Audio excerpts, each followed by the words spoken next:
Good afternoon, First Baptist Church. Welcome to the Monday blog. We've been going through the book of James. So let me share my screen here as we start in chapter 4, verse 4. It says, "You adulterous people." Paul doesn't hide anything here. He's not sugarcoating anything. He's saying, you cheaters, right? You say you love me. I am your husband, but yet you are in bed with those in the world. He goes on, do you not know that friendship with the world is enmity? It's going against God, right? So when we are in bed with the world, we say we love God, but yet we're in bed with the world. We are basically cheating. We are having an affair on God.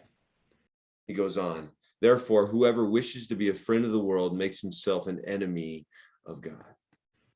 Now, he's not saying that we can't reach out to the world. He's talking about actually having a relationship with the world, like doing the things, the passions, the desires that we learned last week with the world. Are our desires for God or our desires for the things of the world? Not the people, the things of the world, the ways of the world. We should desire and love the people and have a desire for them to come to God. But when we are in bed or love the things or having an affair with the things of the world, whatever that may be, the sins of the world, then we are an enemy of God. He goes on, verse 5, are you disposed that it has no purpose? The scriptures say he yearns jealousy over the spirit that he has made to dwell in us. Guys, the Bible uses the marriage relationship as the best example of what God is to us. In Isaiah 54:5, it says that the Lord is our maker, our husband. The Lord of hosts is his name. It compares over and over again God as the bridegroom and us as the bride. It's the greatest relationship that we have. It's where we can understand. And jealousy, we tend to think of as a bad thing. And it is if it's a lack of trust.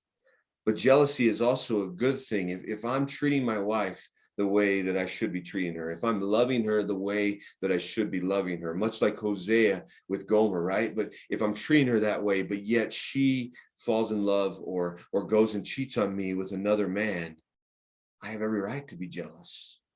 Right? I gave everything to her, but yet she doesn't love me enough to be faithful to me. So the question is, do we love God enough to be faithful to him? Right? In the things of the world, the passions and the desires of the world, do we love God enough to not care about those things like we care about the things that are of God?